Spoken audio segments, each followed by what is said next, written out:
Everybody, this is Sarah here from LLIFS, and this is Q and A mode. So today's question has come through via email, and they didn't want to share their name. They basically just said, "Can you please tell us what is your favorite piece of equipment to use on a paranormal investigation, and what do I recommend people take with them on a paranormal investigation?" So for me, when it comes to equipment, I don't really not a big fan personally, um, but I do see that it has a place and it can have a purpose. Obviously, I do run paranormal tours, and so I do use equipment when I run paranormal tours. And the main reason for that is because when people are coming on a tour, they want what I describe as the paranormal investigator experience. And so they want to use a spirit box, they want to use a K2, they want to use an ovulus, they want to see all of the equipment that they're seeing on YouTube and on their paranormal reality shows like Ghost Adventures. They want to see all that in action because ultimately that's really why they're there. They want to have that kind of experience. So I think when anybody is running any kind of paranormal experience, investigation, tour, whatever, it's important for us to educate people on how the equipment works, what exactly it's measuring, because essentially that's what equipment is. It's measuring changes in the atmosphere. And what does that actually mean? And what we really need to get across to people is that the results that are coming through, yes, it means that it's picking up on something, it's picking up on some sort of change that is happening in the environment around us.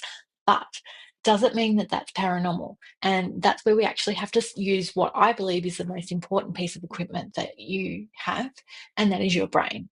And that, I guess, is my favorite tool to use on a paranormal investigation is my brain. So I love to sit back. I love to observe. There's a lot that you actually see, and things are put in a really different perspective when you are observing and just kind of watching people investigate. I often like to just sit and watch and listen. Often I will just kind of say to people, like, let's just sit here and listen to the sounds of our environment and see what's happening around us. And the strangest things can happen. And it also can allow you, you might hear that wind gust that happens just before a door closes. So instead of the door just randomly closing, you're actually hearing the wind blow the door closed. And so it can actually help you get a I guess, ground you a little bit, because you're also removed from the excitement of what's happening in the investigation. Because I often find when you've got a group of people and you're there and you're hoping for communication and things to happen, you're really, really focused on that, and everything is kind of heightened. So when something does happen, like a door closes, all of a sudden your adrenaline's going and you're like, oh my gosh, like it's a spirit, like something has closed that door.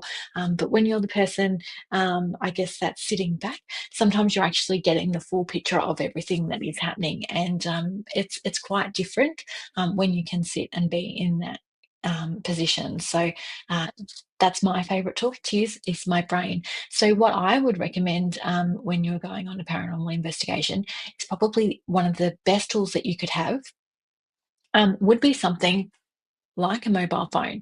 And there are a few reasons that I say this. And number one is safety. Safety first. Definitely always let people know where you are, be contactable, and definitely don't be in places that you're not supposed to be. Um, Second of all, if you are using equipment, make sure it's in aeroplane mode, because it will interfere with devices. And if things are coming through, you want it to be because there's something potentially happening, not because you have received an SMS. The reason I say that you can use a phone is A, it has video.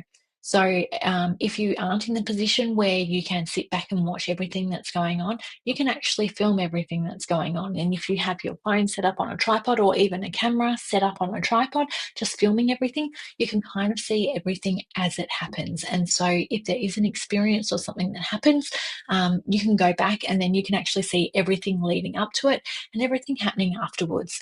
And that's why I prefer video to photo as well, because a photo is really just a snapshot in time.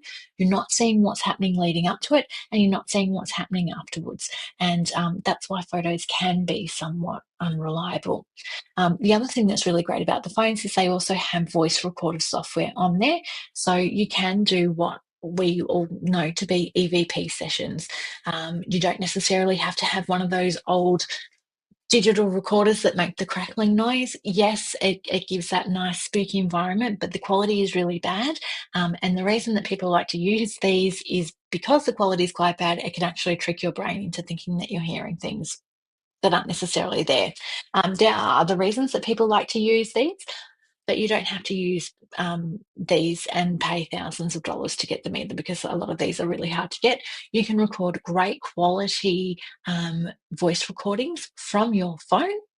And if you're going to pick up spirit voices or anything like that, you have just as much chance of picking them up on your mobile phone as you do on a recorder. So that, I guess, is my 2 cents worth, and my tips. And I think, yeah, when we go to investigations, we need to, and this is like some advice that I've been given so many times. One of the people that always used to say this to me was Bill from Australian Paranormal Society on one of the first investigations I went to, and he pretty much says it every time. And that is if we're all looking down at our equipment all the time and waiting for lights to flash, we're potentially missing something happening right in front of us. And I have seen that happen on so many different occasions where people are just, you know, focused on a K2 meter or something and waiting for it to flash up, and they're not necessarily seeing that, oh my gosh, there was a shadow figure over there, or this was happening. So we need to kind of, again, like I said, just take that step back. Let's use our brain and use our observation skills to really see what's going on around us. So thank you very much for listening. That's Q&A mode for this week. And if you have any more questions you'd like me to answer, pop them through in the comments or send them through via email to sarah@llifs.com.au. Have a great weekend.